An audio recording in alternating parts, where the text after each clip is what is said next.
Et on est en live. Bonsoir les amis, j'espère que vous allez bien. Je suis super contente de venir ce soir. C'est que je sens comme si j'ai ouvert un café là. Chacun avec son thé, son café, son petit gâteau, parce qu'on est prêt à accueillir Anna Lazowski, une personne que j'ai rencontrée dans un séminaire et j'ai eu un coup de cœur pour tout ce que tu présentes, pour ton énergie, tes livres. Et donc, je voulais t'introduire à ceux qui sont sur ma chaîne parce que tu as beaucoup à partager, tu as beaucoup à d'histoire et de contes à nous rappeler. Et donc, si tu veux t'introduire à toutes les personnes qui se joignent à nous pour ce soir et pour les prochains jours, je sais que certains travaillent pour aujourd'hui. Oui, avec joie. Je suis très heureuse, Isra, d'être sur ta chaîne et je me sens très honorée d'être invitée à ce partage. Donc, je suis Anna Lazowski, je suis conteuse, je suis écrivain, je suis thérapeute ou plutôt femme médecine parce que je fais des transmissions qui relient plusieurs plans. Le but étant de nous incarner sur Terre et de nous incarner avec la conscience de qui nous sommes dans notre vérité. Et pour moi, les contes et les mythes sont de merveilleux accompagnateurs et de merveilleux maîtres en initiation. Et donc, j'ai cheminé avec les contes depuis que je suis toute petite. J'ai aussi reçu des contes dans mon enfance. Et ils sont revenus à moi à un moment dans ma vie professionnelle et j'ai senti que c'était la voie que je devais suivre. Et donc, avec les contes, je relie différents types de connaissances et d'informations, l'énergétique, des plans alchimiques de guérison, et puis des plans évidemment symboliques et des plans de connaissances. Donc, Mhm. voilà, je suis à la médiation de tout ça. Et mes transmissions se font par des ouvrages. J'ai publié 5 livres, par une école en ligne qui est La Voix de la déesse, avec une méthodologie d'initiation au féminin sacré et souverain qui m'a été aussi révélée et qui a souhaité que voilà, que j'honore ce chemin, ce que je fais depuis maintenant 10 ans, et différents ouvrages aussi sur des anthologies et des thématiques de contes et de mythes dont les symboles me semblent extrêmement utiles aujourd'hui pour nous nourrir. Donc Mhm. voilà en quelques mots qui je suis. Et j'ai une Magnifique. formation en histoire et en anthropologie, ça c'est une formation initiale, et puis ensuite j'ai eu tout un chemin d'apprentissage initiatique et spirituel. Et c'est ça, je me rappelle quand on avait cet échange lors d'un séminaire, c'était par rapport à toute ta connaissance de l'histoire et universitaire et travail aussi. Euh, et comment est-ce que tu as pu déceler certaines contradictions qui t'ont amené à faire confiance à ce que tu recevais aussi. Mm. Et donc, il y a ce que j'aime en toi, c'est vraiment une écoute très intime de ce qui te vient et une confiance aussi de suivre ce fil-là. Mm. Et donc, je le sens très présent de toute façon dans le livre que je suis en train de parcourir pour ces mois-ci, donc La Voix de la déesse. Pour chaque mois, on a un conte, on a vraiment un beau travail en tout cas là-dessus. Mais il y a d'autres Merci. livres aussi que tu as mis au monde et qui sont connus aussi, donc des contes, les contes des Slaves. En tout cas, il y a plusieurs autres contes. Et j'oublie les titres parce que j'ai une mémoire assez courte. Je sais qu'il y a les contes de la mer. Il y en a plusieurs que je voudrais beaucoup aussi parcourir après avoir terminé avec celui-là.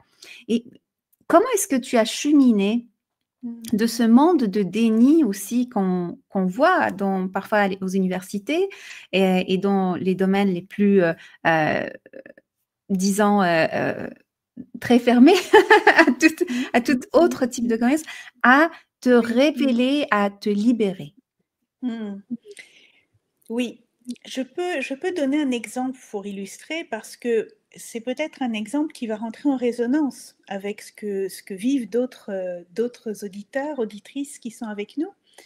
Lorsque j'étais à la Sorbonne, donc qui est une institution très ancienne, c'est une des plus anciennes universités, notamment dans le domaine des sciences humaines, donc moi j'ai fait un parcours en histoire et en anthropologie culturelle, eh bien j'étais passionnée déjà par tous les rites et par tous les éléments symboliques qui constituent l'identité culturelle d'un peuple, d'une ethnie, d'un clan.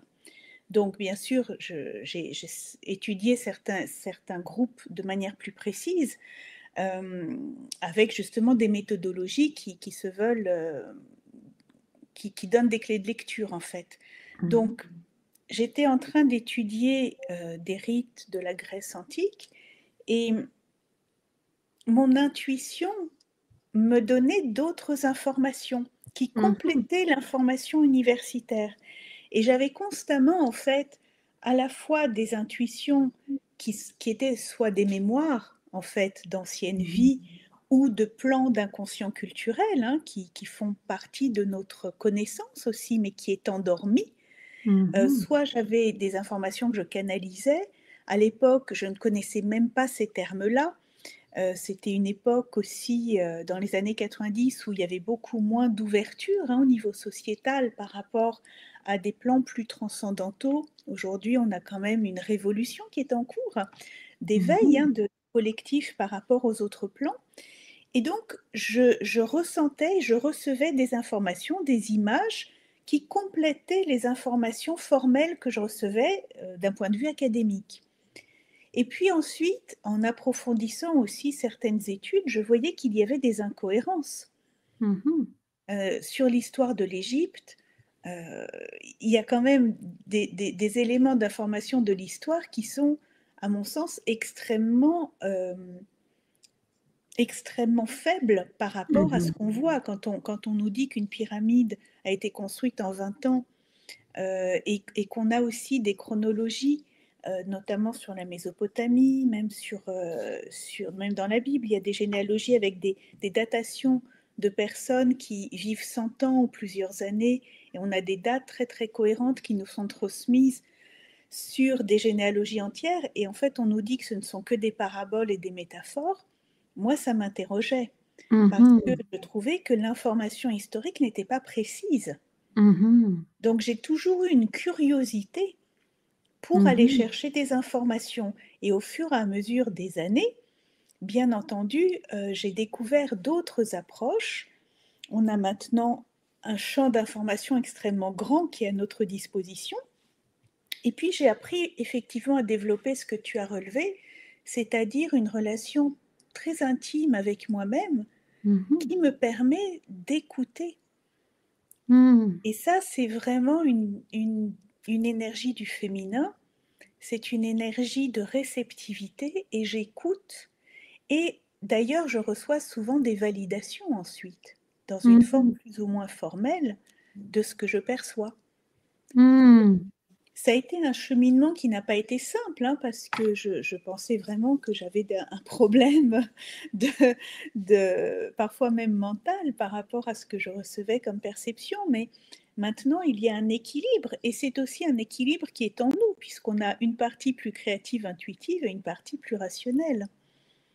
Et c'est ce que j'aime aussi dans ton approche et dans ce partage d'informations que tu amènes, du moins dans le livre La Voix de la déesse, c'est les contes sont là, mais ta connaissance aussi de l'humain, du mental, du processus d'évolution, processus d'intégration de l'information, il est présent.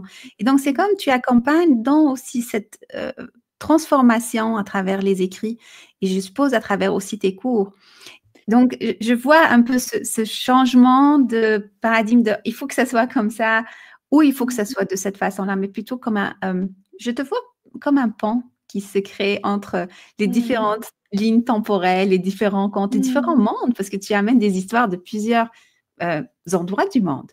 Oui, oui, merci, c'est une très très belle métaphore et effectivement le pont, c'est l'arc-en-ciel aussi. C'est une image qui me parle beaucoup parce qu'effectivement ce que j'aime transmettre n'est jamais figé dans un seul espace. Mhm. Pour moi, c'est extrêmement dangereux de n'être que dans un seul endroit. Mhm. Et de même pour un conte, lorsque j'écris un conte, j'ai peut-être étudié 50 versions de ce conte, en Mhm. détaillant chaque symbole, chaque ordonnancement symbolique, puisque chaque conte est comme un code Mhm. d'harmonie, un code d'éveil de conscience. Donc il y a une structure spécifique. Et la structure que je transmets, j'essaye de porter beaucoup de soin dans mes recherches pour aller chercher d'autres versions de cette histoire et comparer le code pour être sûr que ce code-là crée une activation Mhm. et que la personne qui reçoit cette information ait aussi tout de suite une possibilité d'aller chercher une autre forme d'information. Donc une Mhm. information plus psycho-émotionnelle, plus psychologique, plus psychanalytique, plus anthropologique. Et ça, c'est vraiment l'unicité de la voix de la déesse, qui est une méthode qui fait partie de ma vie. Je pense que c'est le résultat de ma vie et que c'est pour ça que j'ai mis 25 ans à l'écrire, parce que c'est aussi un moment où j'ai réussi à structurer les différents éléments de connaissance dans différents secteurs pour les architecturer en un grand code qui est la voix de la déesse, qui Mhm. permet aux femmes de s'initier à leur souveraineté, et Mhm. justement sur plusieurs plans. Du plan le Mhm. plus intime au plan le plus social, le plus incarné dans la société. En parlant de ce côté incarné justement dans notre échange il y a quelques temps, on a adopté, nous on a adopté notre façon d'être, notre façon de vivre sur tous les plans, relationnel, travail, on enseigne, on écrit, on est vraiment en plein dedans. C'est pas un passe-temps. Je suppose que c'est la même chose pour toi. Et pour être dedans, euh, il a fallu passer à travers plusieurs limites, plusieurs murs, murailles intérieures et extérieures pour justement incarner ce que nous sommes aujourd'hui. Je pense que c'est jamais un chemin qui arrête, c'est toujours en évolution. Comment est-ce que toi, tu as pu traverser ces murs? Euh, des fois, c'est facile, des fois, c'est pas mal. Juste ce matin, j'ai réalisé, en tout cas pour moi, euh, ça fait plus qu'une dizaine d'années que j'ai la maladie de Lyme dans le background avec qui je travaille et qui est mon enseignante aussi. Oui. Et juste ce matin, j'observais ça et je me suis dit, mais quand c'est arrivé, où est-ce que j'étais? J'étais dans une forêt et il y avait des pancartes. Les pancartes, c'était sur certains animaux. Il faut faire attention, ces animaux-là sont ici. Et je constate aujourd'hui que ces animaux-là sont parmi les animaux avec qui je travaille de manière chamanique. Je me suis dit, oh là là, je viens de comprendre.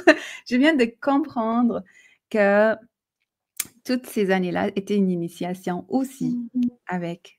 Et donc, c'est comme, il y a des murs mentaux, murs émotionnels, de toutes les sortes qu'on doit traverser. Voilà, c'est surprenant des fois comment ça se passe, les synchronicités. Euh, et aussi les yeux fermés, comment est-ce qu'on peut ouvrir les yeux? Oui, il y a plusieurs éléments dans ce que tu partages et en fait, une vie initiatique ne sera jamais une vie calme, linéaire. Écoutez bien ça, les amis. Je le répète, asseyez-vous confortablement, ça vous pouvez le faire, mais écoutez bien, une vie initiatique n'est jamais une vie calme, jamais, parce que ça marche pas comme ça. Ça ne marche pas comme Exactement. ça parce que, et tous les mythes nous le disent, à l'origine, il y a un chaos. Il y a le chaos et il y a l'éros. Mmh. Mhm. Et la rencontre de ces deux-là crée le monde. Et le monde se recrée toujours en mouvement, parce que Mhm. l'éros et le chaos avancent ensemble. Mhm. Donc, une vie d'initié, qu'est-ce que ça veut dire? Ça veut dire une vie dans laquelle on est à l'écoute de notre âme. Mhm. C'est forcément une vie de déconstruction, Mhm. déjà, de base. Ça veut dire que vous risquez d'être dans votre famille l'enfant qui est différent, celui qui ne veut pas faire le même travail que papa ou que maman, celui qui ne pense pas la même chose, celui qui est différent parce que l'histoire familiale, qui est une des histoires des premiers récits qu'on connaît lorsque l'on arrive sur Terre, ce n'est qu'une histoire parmi d'autres. Et il y en a beaucoup d'autres dans notre inconscient, dans notre âme, dans tout notre background. Et donc, l'âme qui a envie de s'initier à une nouvelle dimension et qui ne sera pas la répétition d'autres histoires qu'elle a reçues en héritage, eh bien, c'est déjà en fait une transgression. C'est déjà quitter un espace de sécurité. C'est déjà quitter un cocon psycho-émotionnel et peut-être accepter un premier rejet. C'est le vilain petit canard, qui est aussi une histoire qu'on rencontre partout dans le monde, qu'on va retrouver sous la forme d'un tigre, d'un lion, dans différents pays, parce qu'il y a toujours un vilain petit canard dans une famille, et c'est comme ça que le monde évolue. Et à partir de là, on ne fait que suivre ces petits cailloux qui vont nous guider dans ce qui va être notre vérité. Et évidemment qu'on franchit plus que des murs, des murailles, des fossés, des forêts obscures. Et moi, je me souviens lors d'une décision importante qui m'a justement amenée sur la voie d'élévation dans laquelle je suis depuis plus de 20 ans. Un de mes premiers métiers, justement, je m'occupais d'un lieu de mémoire. J'avais un poste que j'aimais beaucoup, c'était très prestigieux. Je travaillais pour les monuments historiques, le ministère de la Culture en France. J'avais un très bon poste. Et lorsque j'ai démissionné, de manière unanime, tout le monde m'a dit « tu fais un suicide social ». Parce que l'idée de démissionner d'un lieu comme ça pour aller faire du compte, c'était complètement aberrant. Mais pour moi, c'était quelque chose d'irrépressible. Et évidemment que j'ai pris le risque de le faire, évidemment que c'était très difficile. Je n'ai pas forcément été soutenue par les gens les plus proches.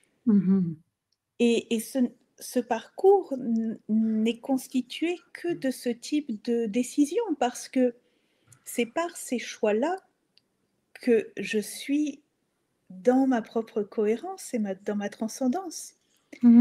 Et donc, la maladie peut faire partie aussi du chemin. On sait bien que dans les parcours initiatiques, que ce soit dans les traditions anciennes, les jeunes, par exemple, allaient partir seuls chasser, ils pouvaient effectivement mourir ou être blessés. Il y avait des rites. Et nous, on n'a plus ces rituels de manière collective. Et je pense que les épreuves de la maladie viennent comme des épreuves rituelles, parce que nous ne faisons plus partie de collectifs qui nous initient à notre propre vérité.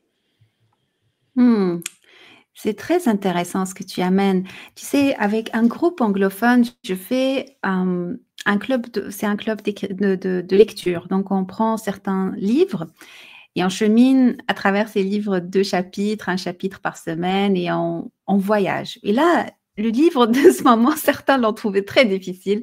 Il s'appelle Archaic Techniques of Ecstasy. C'est un livre vraiment vieux français, technique d'extasie, chamanisme dans les anciennes tribus. Donc ça parle, c'est un livre d'anthropologie, d'études, des rites et des cultes et des initiations chamaniques dans plusieurs tribus. Et là, ce qu'on découvre, malgré la difficulté de la lecture de ce livre, c'est que on vit par l'exemple. C'est-à-dire que les nouveaux initiés, ils avaient un professeur, ils avaient un maître, ils avaient un chaman, un homme médecin, femme médecine, qui leur apprenait le métier, qui leur racontait des histoires. Et nous, je vois ce besoin incroyable que nous avons d'avoir des histoires pour justement savoir comment transgresser. Parce que le besoin, j'adore ce mot de transgression, parce qu'effectivement, il y a comme un volcan qui vient, il y a un besoin qui vient, et on ne sait pas où aller, parce que justement, des fois, on n'a pas d'exemple. Et les gens cherchent ces exemples-là à travers les films, les séries, les écrits, et ça. Mais les exemples ont changé. Néanmoins, il y a certains archétypes qui sont toujours là en arrière. Qu'est-ce que toi, tu as appris de ces histoires-là, de ces Hmm. archétypes? Les archétypes sont toujours les mêmes et ils sont toujours là parce que on peut plaquer un archétype sur un acteur, sur un personnage politique, sur un écrivain. Il y a toujours une figure symbolique Mhm, qui va être créée parce que on a un besoin vital mhm, de représentation, mhm, pas simplement de nous-mêmes, mais aussi de l'autre, de ce que l'autre est comme guide. On a mhm, besoin de guides. Bien sûr que les religions monothéistes ont aussi rempli ce rôle-là en créant en fait du leadership spirituel. Donc, le, comment revenir à ce que tu me demandais Je me suis un petit peu perdue en route. Redis-moi. C'est mon téléphone qui c'est Oui, un autre archétype qui est venu. Mais c'est comme ça que les archétypes viennent. oui, Je racontais, tu sais, les mythes ou les mm, histoires dont on a besoin, tu sais, oui, dans voilà. Mhm, Donc, on a en fait, comment dire, on a une communication par notre inconscient, par notre énergie. Et les archétypes, alors je vais juste préciser ce que moi je conçois par archétype. Pour moi, les archétypes sont des entités énergétiques. mhm, Ce sont des espaces vivants et mhm, ce sont des espaces qui viennent en fait de la source, de l'infini des possibles. Et je pense que les archétypes, comme les mantras, sont des codes qui nous ont été transmis pour nous aider mhm, sur Terre. Et donc, dans la mesure où aujourd'hui les initiations ne se font plus de manière sociétale, en tout cas consciemment, et avec des intentions précises, les archétypes continuent de vivre. mhm, Et donc, ils continuent de trouver des chemins. mhm, Tu vois, donc par exemple, toute la production du cinéma fantasy ou du cinéma de Walt Disney, moi je suis fascinée, il y a toujours une Blanche-Neige qui arrive, et Blanche-Neige est un des contes majeurs de l'initiation, mhm, qui a été complètement perdu de vue dans son sens symbolique et à mon avis originel, mais comme par hasard, les Blanche-Neige continuent d'être produites et continuent d'être des blockbusters parce que l'inconscient, comme l'âme de la personne, sent qu'elle va recevoir une information. mhm, Donc peut-être que mhm. l'information ne sera plus donnée dans le chemin symbolique le, le, plus, le plus cohérent. En tout cas, il y a des nouvelles versions qui sont faites. Peut-être qu'il y a plus de rituels qui sont faits pour pourquoi cette histoire était transmise à la puberté et quel est son arrière-plan, qu'est-ce qu'elle veut nous enseigner. Mais il n'empêche que les archétypes existent toujours et que l'homme trouve toujours un moyen de rentrer en résonance avec eux parce que ça fait partie de notre nature. Mhm. C'est très intéressant ce que tu amènes. Comme synchronicité, juste avant notre rencontre, une des personnes que je suis, elle a publié cette entrevue avec, j'ai oublié son nom, mais le sujet c'était sur faites attention aux archétypes qui vous habitent, parce que justement, ce sont des énergies. Et dans Mhm. ce sens-là, ce que je trouve particulièrement passionnant dans ce travail avec les archétypes et les contes, c'est qu'on ne reste jamais avec un conte infiniment, infiniment, à l'infini, Oui, indéfiniment. oui, C'est-à-dire qu'il y a une évolution des contes, il y a plusieurs contes. C'est important de rester avec un jusqu'à l'absorber, mais en même temps, on doit changer de conte pour savourer ou laisser les autres archétypes aussi se manifester. Je ne sais pas, qu'est-ce que tu en penses? oui, c'est exactement comme quand un enfant reçoit une histoire, il va la demander jusqu'à ce qu'il l'ait intégrée. Mhm, Et après, cette histoire n'a plus aucun intérêt pour lui. Et mhm, donc, nous vivons le même processus. C'est aussi le principe qui a été repris dans les séries qui vont dérouler une structure narrative et puis un ou deux archétypes. Et puis une fois que la série est finie, bon ben voilà, on passe à une autre forme d'expression. Parce que chaque histoire va semer une graine spécifique. Donc, c'est tout à fait naturel de ne pas être nourri toujours par la même chose. L'évolution, le côté cyclique dans les contes, dans les histoires aussi est super intéressante à travers les âges, mais aussi à travers l'année, à travers les Oui, mois, à travers. oui. Et ça, c'est vraiment un travail que j'ai mené en fait au début inconsciemment parce que je m'intéressais à la fois aux guérisons holistiques et à l'énergie, aux circulations d'énergie interne comme externe sur différents plans. Et j'étais passionnée par les contes et leurs archétypes. Et au fur et à mesure, j'ai compris que certaines transmissions de contes initiatiques sont beaucoup plus pertinentes à certains moments très spécifiques de l'année. Parce qu'à ce moment-là, les énergies autour de nous, que ça soit sur Terre ou au niveau cosmologique, ouvrent un portail dans lequel cette graine va être beaucoup plus fertile. Elle va grandir beaucoup plus facilement. Et donc, la personne qui reçoit l'initiation est beaucoup plus disponible grâce aux énergies qui sont autour d'elle et aussi en elle, puisqu'on est interactif avec notre milieu. Et à ce moment-là, l'histoire va être beaucoup plus facile à recevoir. Et pour moi, c'était important parce que comme on est globalement extrêmement seul dans les sociétés contemporaines pour gérer la vie, j'aime pas tellement ce mot gérer, mais pour apprendre à vivre, eh bien, je me suis dit, ça va être un soutien formidable. Et effectivement, ça fonctionne. C'est la structure de la voix de la déesse où chaque archétype de la déesse est décliné dans différentes histoires qui sont transmises à un moment précis de l'année, parce qu'à ce moment-là, tout ce qui est autour de nous, énergétiquement, est beaucoup plus favorable. Et c'est aussi ce que faisaient les sociétés rituelles, puisque on transmettait certains mythes avec certains rites qui étaient reliés à des périodes spécifiques, équinoxe, solstice, par exemple.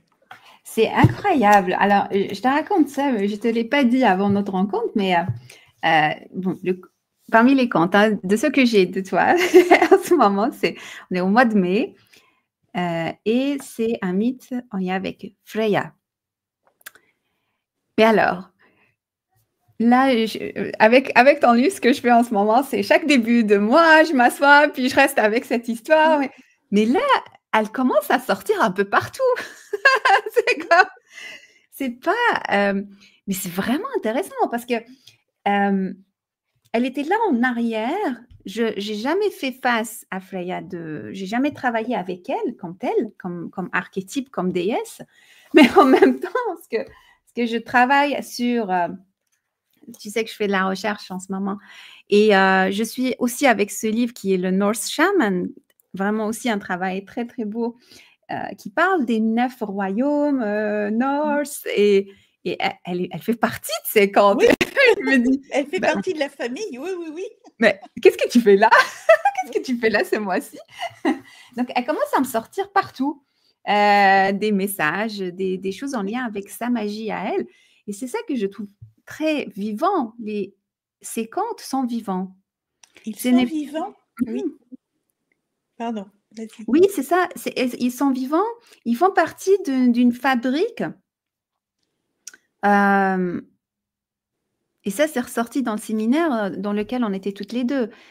Et je le crois vraiment que les contes et les mythes sont parmi les langages de la mère, de la grande mère cosmique. Oui, oui, tout à fait. Moi, je l'appelle la source ou la déesse originelle. Mais je pense qu'on conceptualise la même chose, c'est-à-dire que pour moi, ça vient de la source du vivant, qui est une source aimante, et qui, comme une bonne mère, donne à ses enfants des jouets, des outils, des nourritures pour que ces enfants puissent grandir et s'épanouir. Et ce que tu décris avec Freya me touche beaucoup parce que c'est effectivement la magie de la voix de la déesse que d'arriver à initier les femmes juste par la lecture du livre. Parce que le travail sur l'écriture, que j'ai voulu aussi littéraire et poétique, parce que c'est ma sensibilité et mon univers artistique, mais le travail fait sur ce mythe est un travail qui m'a pris plusieurs années. Hmm. Et effectivement, l'alchimie que tu décris, c'est ce processus initiatique, c'est-à-dire que Freya va tout d'un coup apparaître dans ta vie parce qu'elle est vivante et qu'elle a été reçue par toi. Et donc, c'est aussi ta propre révérence et ton propre dévouement par rapport à ton initiation. C'est ta souveraineté qui fait que tu l'accueilles ou pas. Hmm. Et, je me Hmm. juste un exemple, parce que effectivement, il y a des synchronicités ou des signes qui peuvent paraître incroyables, mais c'est ça la magie.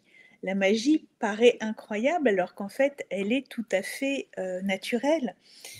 Une femme qui s'est initiée à la voix de la déesse à la fois par le livre et par le temple en ligne dans lequel je raconte en fait en direct les histoires, et je transmets aussi une activation quantique. Et eh bien, elle avait suivi les deux années de suite l'enseignement. Et Freya, pour elle, c'était pas très facile de l'entendre. Hmm. Puisqu'effectivement, ça demande de franchir des murailles, encore une fois, de sortir de croyances, de blocages, de schémas. Et, et lorsque ça s'est ouvert, je ne sais plus sur quel délai de temps, mais un délai de temps très très court, elle a d'abord été invitée chez des amis et a découvert que leur chienne s'appelait Freya. Et ensuite, elle était à la maternité parce que sa fille, je crois que c'était sa fille qui accouchait. Et on lui dit: «Ah, vous venez pour la petite Freya qui vient de naître.»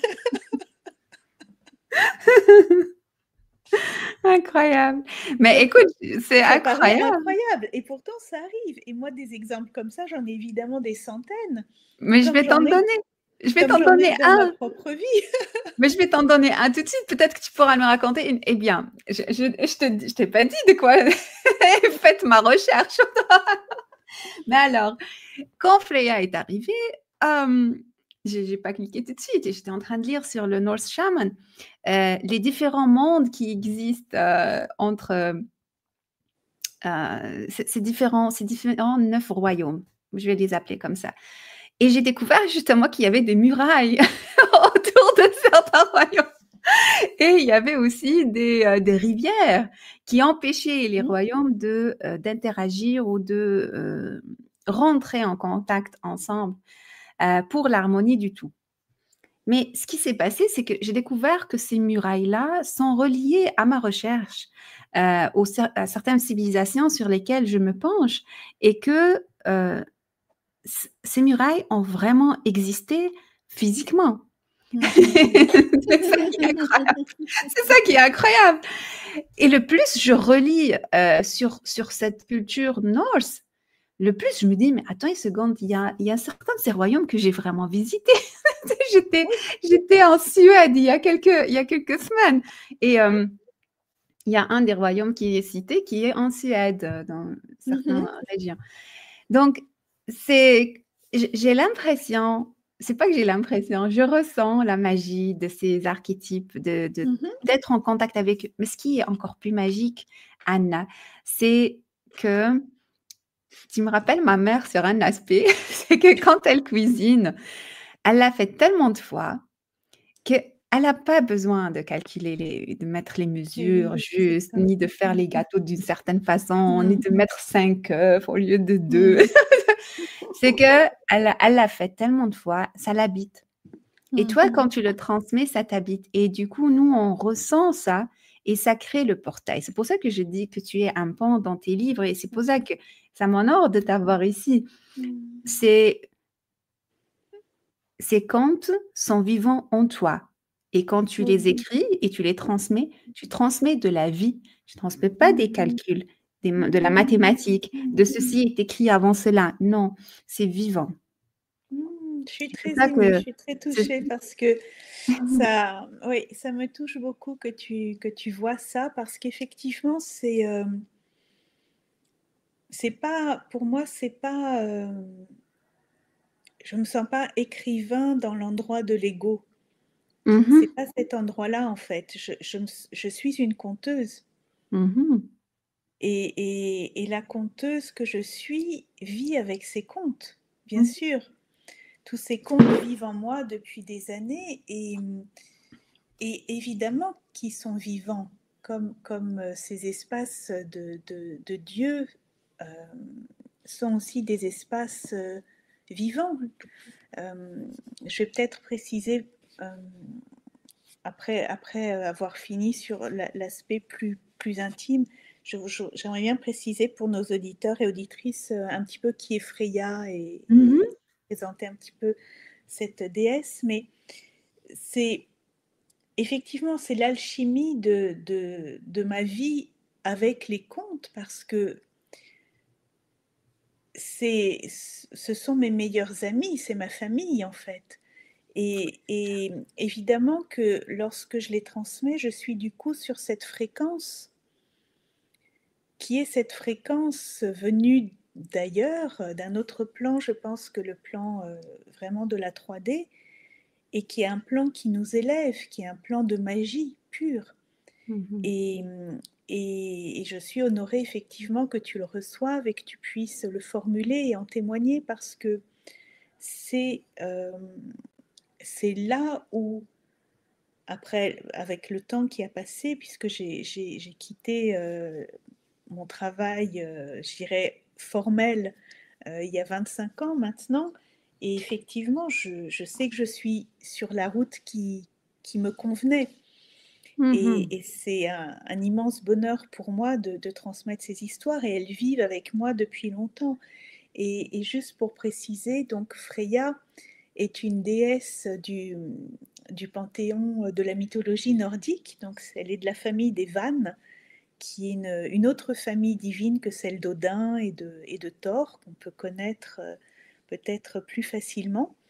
Et Freya est une divinité qui a été extrêmement importante en fait dans la civilisation viking. Il y a énormément de rituels qui étaient liés à Freya, que ce soit dans le monde guerrier ou dans le monde intime de la sexualité, de l'amour, de l'enfantement. Et c'est vraiment une magicienne. Et c'est une femme initiée, donc le mythe de Freya nous raconte sa propre initiation à la souveraineté. Et c'est pour ça que j'avais beaucoup à cœur de la transmettre. Donc je l'ai transmise dans les contes des sages scandinaves, mais aussi dans la voix de la déesse. Et je veux juste lire une petite phrase sur Freya, si tu le permets. Ah, ça nous fera plaisir. Moi. Je sais pas ce que vous en pensez, les amis, mais moi, je me régale. Alors, donc, alors, je cherche Freya.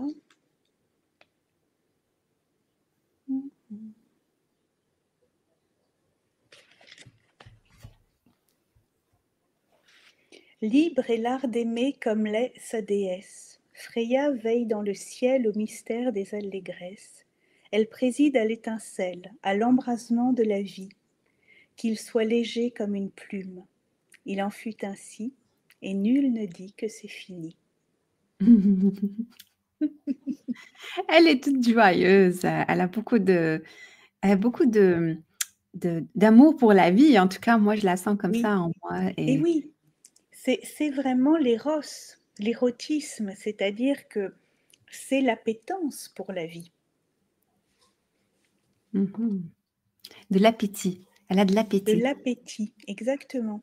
Et Mhm. bien sûr, on retrouve d'autres représentations de déesses qui ont cet éros, hein. On retrouve Aphrodite, on retrouve d'autres. Hathor. Oui, c'est ça, exactement. Magnifique. Avant qu'on termine, on va arriver bientôt à la fin de notre rencontre, mais Mhm. avant qu'on termine, on a amené ce mot-là de transcendance. Mhm. Transcendance. Euh, et transcendance en lien avec découvrir notre potentiel. Mhm. Oui. Et oui, parce que si on reprend l'image qu'on a eue tout à l'heure, qui est celle du territoire originel, de la famille, du clan, de la tribu, de l'appartement, de la ville, du village, on reste dans un territoire et il y a des murs non visibles autour de ça. Mhm. Mais dès lors qu'on sort, déjà quand même, on transcende quelque chose. Mhm. C'est une première Et, étape qui reste très terrestre. Mais au fur et mhm. à mesure, on peut aussi transcender des murs dans nos pensées, dans nos croyances, justement.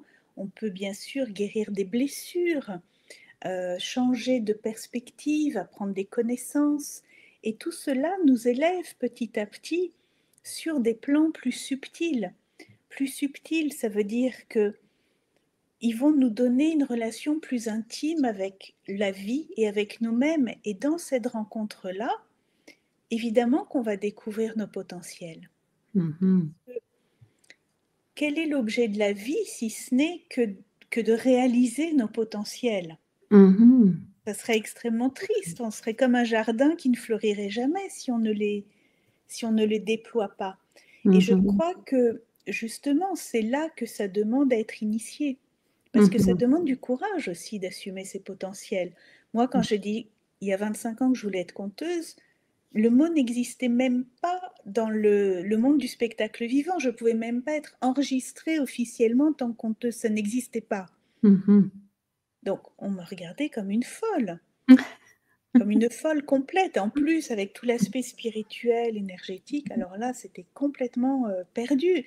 Et pourtant, ben, j'ai pu gagner de quoi manger et me loger. Donc, le potentiel n'est pas obligé d'être aussi atypique que ça.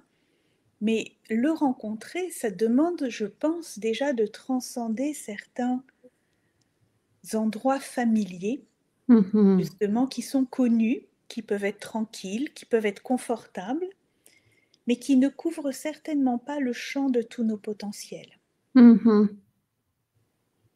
Hmm, c'est beau. J'ai comme envie, pour clôturer notre rencontre, d'amener le cercle des sages, Mmh. de, le cercle de tous ces archétypes, de toutes ces déesses, Mmh. ces êtres, ces cantes, tout autour de nous, et celles qui nous regardent. Je ne sais pas s'il y a ceux, s'il y a des ceux, alors vous mettez des commentaires en bas pour que je sache que vous êtes là.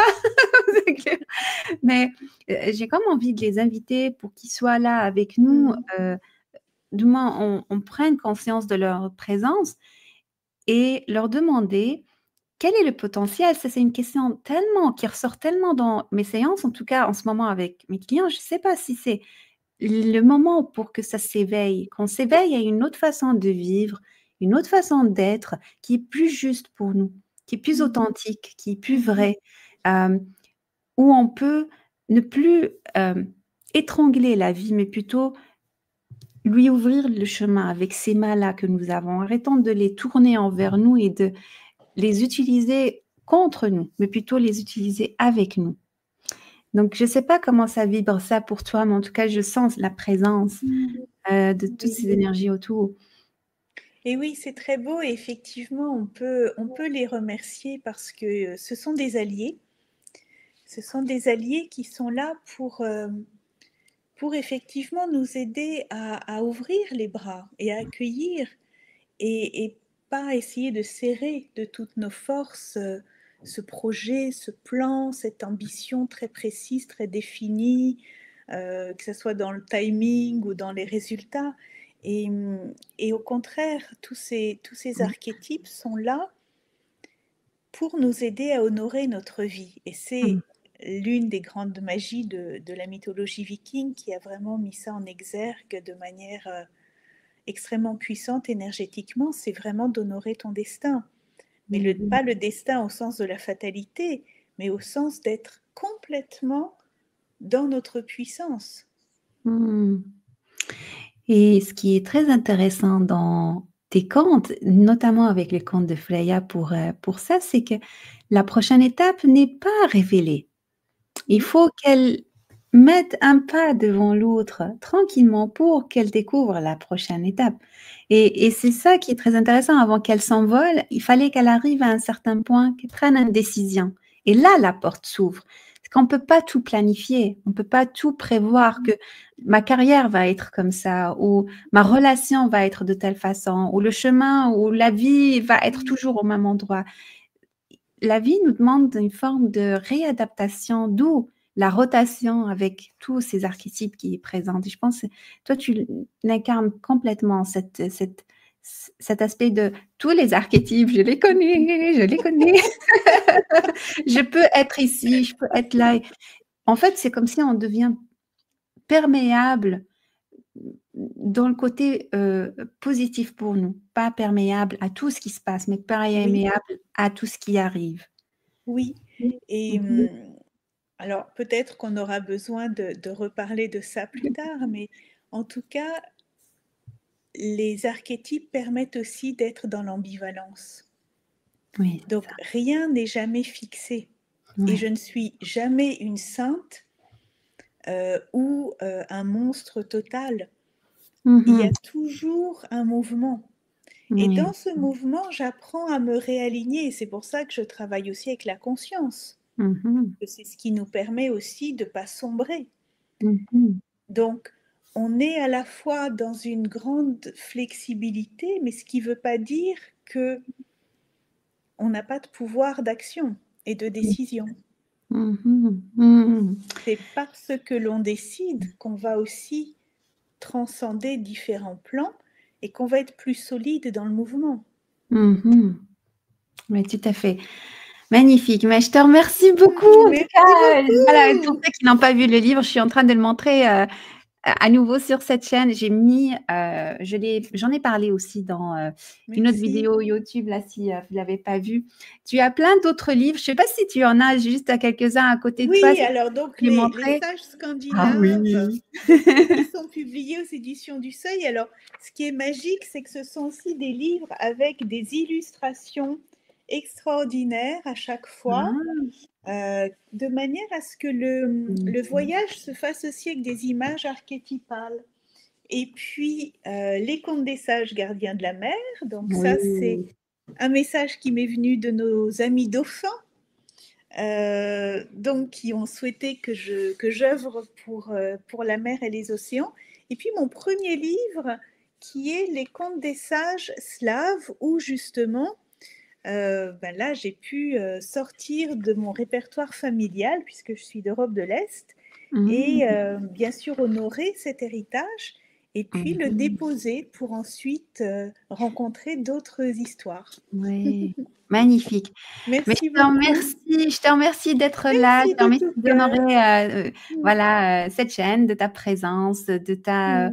de ton énergie, du sérieux avec lequel tu mènes ton parcours et ce respect-là Mm. pour tous les archétypes et les Mm. camps. Donc, Mm. tu es la bienvenue quand tu le souhaites et Merci, avec joie. je vous souhaite une belle soirée à toi, Anna, puis à très, Merci très bientôt. beaucoup. À bientôt, Isra. Merci. Mm.